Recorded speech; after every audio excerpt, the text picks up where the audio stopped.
everyone, welcome back to my channel. I want to say thank you to all of you that liked, watched, subscribed to my channel. I hope I will continue to put out solid content. To those of you that are new here, welcome. If you like today's video, please do hit the thumbs up. And if you want to come along with me on this journey, then please do subscribe, and you can do that by hitting the button below. I should also say today's video is not sponsored in any way, shape, or form. And with that, let's get into it.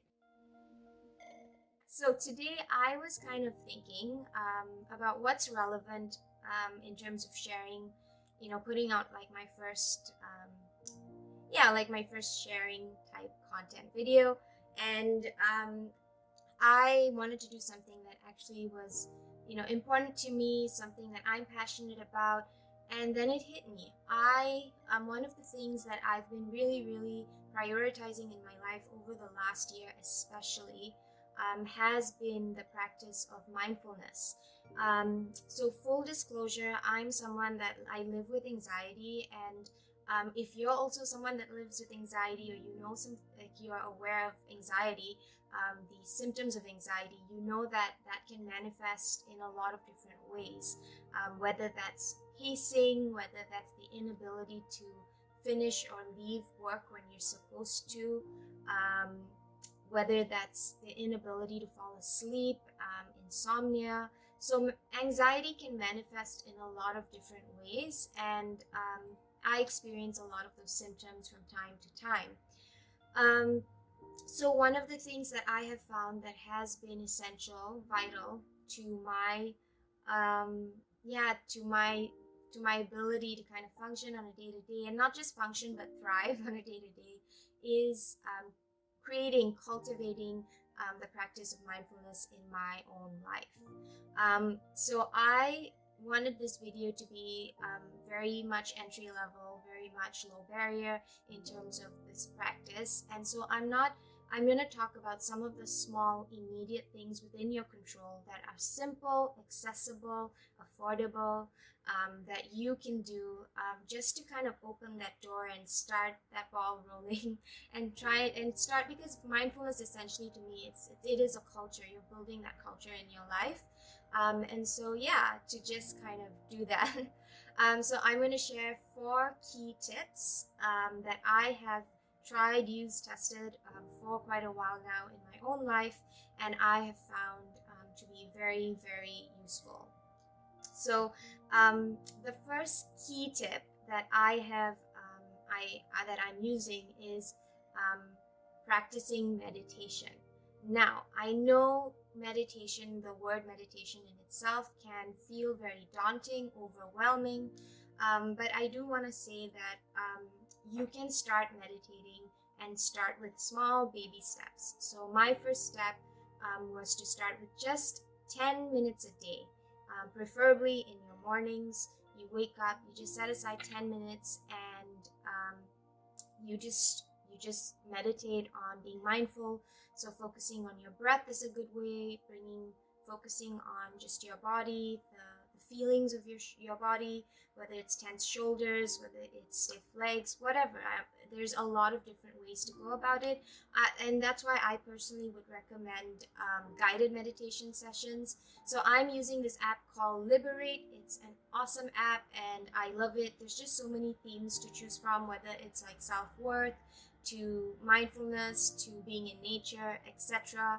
But I find that having guided meditation sessions for 10 minutes to start my day is a great way to get me grounded, to kind of release some of that anxious tension, and to kind of just set intention for the day. So that's my first key tip. The second key thing is something that we often forget, but is so important to living, and it's something it's so easy to do. It's so necessary to do. And it is staying hydrated. I know, but yes, staying hydrated is so important. It's really important to live, and it really does sustain you throughout your day. If you're well hydrated, you have better energy levels. Your moods tend to be more balanced out. It also does help with hunger pangs. A lot of times our bodies we might feel like our bodies are telling us we're hungry when we're actually thirsty. So drinking water first is, I think, really important. And I think in addition to water, like herbal teas are a great thing to, yeah, a great thing to have. I personally like to collect my own. I'm a tea collector. I have all kinds of flowers. I actually forage my own flowers in the summer, dry them. Of course, I also buy some. But herbal teas are just a great way to stay hydrated, and yeah, just also they can be very calming and very soothing. So I find, yeah, just having those fluids in, and water especially. Water is, after all, they say, life. So yeah, key tip number 3 is a phrase of the day. Having a phrase of the day, I find, is really, really yeah, it keeps you excited, it keeps you hopeful. So I look for 3 things when I want to nail that phrase of the day. I want my phrase of the day to be inspiring, I want it to be intentional, and I want it to have presence. So those are the 3 things I really look for when I think of a phrase of the day. I personally I read a lot of books on poetry, spirituality. So those are the kinds of books that I tend to delve into. My 3 top books would be the Tao Te Ching by Lao Tzu. The second one would be The Prophet by Khalil Gibran. And the third one would be The Manuscript in Accra by Paulo Coelho. These are my 3 go-to. I just like to get a phrase, and it just stays with you throughout the day. It kind of helps you stay inspired, engaged with the moment and the time that you have right now.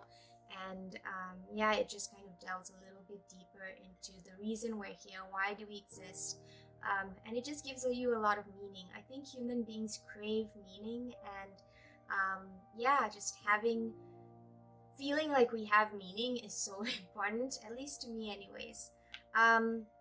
So the 4 key thing that I have found to be really important in order to cultivate a practice of mindfulness in my day-to-day is creating a calm environment. Now, this can be done in a variety of ways, and it's so context-specific to every individual. For me personally, I like to keep things open-spaced. I like a lot of natural light.